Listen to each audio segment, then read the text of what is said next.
इंदिरा एकादशी का महात्म्य। युधिष्ठिर ने पूछा, हे मधुसूदन, कृपा करके मुझे यह बतलाइए कि अश्विन के कृष्ण पक्ष में कौन सी एकादशी होती है। भगवान श्री कृष्ण बोले, हे राजन, अश्विन गुजरात महाराष्ट्र के अनुसार भाद्रपद के कृष्ण पक्ष में इंदिरा नाम की एकादशी होती है। उसके व्रत के प्रभाव से बड़े बड़े पापों का नाश हो जाता है। नीच योनि में पड़े हुए पितरों को भी यह एकादशी सद्गति देने वाली है। हे राजन, पूर्व काल की बात है। सत्य युग में इंद्रसेन नाम से विख्यात एक राजकुमार थे, जो माहिष्मतिपुरी के राजा होकर धर्मपूर्वक प्रजा का पालन करते थे। उनका यश सब ओर फैल चुका था। राजा इंद्रसेन भगवान विष्णु की भक्ति में तत्पर हो गोविंद के मोक्षदायक नामों का जप करते हुए समय व्यतीत करते थे और विधि पूर्वक अध्यात्म तत्व के चिंतन में संलग्न रहते थे।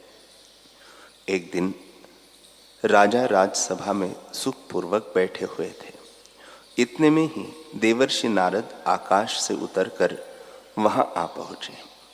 उन्हें आया हुआ देख राजा हाथ जोड़कर खड़े हो गए और विधि पूर्वक पूजन करके उन्हें आसन पर बिठाया।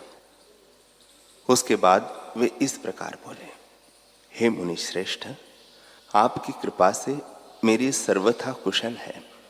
आज आपके दर्शन से मेरी संपूर्ण यज्ञ क्रियाएं सफल हो गई। देवर्षि, अपने आगमन का कारण बताकर मुझ पर कृपा करें। नारद जी ने कहा, नृपश्रेष्ठ, सुनो, मेरी बात तुम्हें आश्चर्य में डालने वाली है। मैं ब्रह्मलोक से यमलोक में गया था। वहां एक श्रेष्ठ आसन पर बैठा और यमराज ने भक्ति पूर्वक मेरी पूजा की। उस समय यमराज की सभा में मैंने तुम्हारे पिता को भी देखा था। वे व्रत भंग के दोष से वहां आए थे। राजन, उन्होंने तुमसे कहने के लिए एक संदेशा दिया है, उसे सुनो।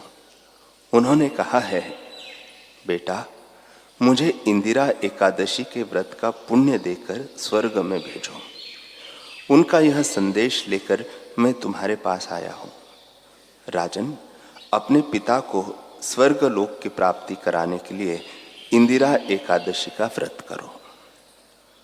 राजा ने पूछा, भगवन, कृपा करके इंदिरा एकादशी का व्रत बताइए। किस पक्ष में, किस तिथि को और किस विधि से यह व्रत करना चाहिए। नारद जी ने कहा, राजेंद्र, सुनो, मैं तुम्हें इस व्रत की शुभ कारक विधि बतलाता हूं। अश्विन मास के कृष्ण पक्ष में दशमी के उत्तम दिन को श्रद्धायुक्त चित्त से प्रातः काल स्नान करो। फिर मध्याह्न काल में स्नान करके एकाग्र चित्त हो एक समय भोजन करो तथा रात्रि में भूमि पर सो। रात्रि के अंत में निर्मल प्रभात होने पर एकादशी के दिन दातुन करके मुंह धो। इसके बाद भक्ति भाव से निम्नांकित मंत्र पढ़ते हुए उपवास का नियम ग्रहण करो। अद्य स्थित्वा निराहारं सर्वभोग विवर्जितः श्वो भोक्षे पुंडरीकाक्ष शरणम में भवाच्युत। कमल नयन भगवान नारायण, आज मैं सब भोगों से अलग हो निराहार रहकर कल भोजन करूंगा। अच्युत, आप मुझे शरण दें। इस प्रकार नियम करके मध्याह्न काल में पितरों की प्रसन्नता के लिए शालिग्राम शिला के सम्मुख विधि पूर्वक श्राद्ध करो तथा दक्षिणा से ब्राह्मणों का सत्कार करके उन्हें भोजन कराओ। पितरों को दिए हुए अन्नमय पिंड को सूंघ कर गाय को खिला दो। फिर धूप और गंध आदि से भगवान ऋषिकेश का पूजन करके रात्रि में उनके समीप जागरण करो। तत्पश्चात सवेरा होने पर द्वादशी के दिन पुनः भक्ति पूर्वक श्री हरि की पूजा करो। उसके बाद ब्राह्मणों को भोजन कराकर भाई, बंधु, नाती और पुत्र आदि के साथ स्वयं मौन होकर भोजन करो।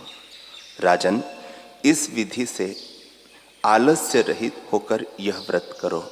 इससे तुम्हारे पितर भगवान विष्णु के वैकुंठ धाम में चले जाएंगे। भगवान श्री कृष्ण जी कहते हैं, राजन, राजा इंद्रसेन से ऐसा कहकर देवर्षि नारद अंतर्धान हो गए। राजा ने उनकी बताई हुई विधि से अंतःपुर की रानियों, पुत्रों और भृत्यों सहित उस उत्तम व्रत का अनुष्ठान किया। हे कुंती नंदन, व्रत पूर्ण होने पर आकाश से फूलों की वर्षा होने लगी। इंद्रसेन के पिता गरुड़ पर आरूढ़ होकर विष्णु धाम को चले गए और राजर्षि इंद्रसेन भी निष्कंटक राज्य का उपभोग करके अपने पुत्रों को राज सिंहासन पर बिठाकर स्वयं स्वर्गलोक को चले गए।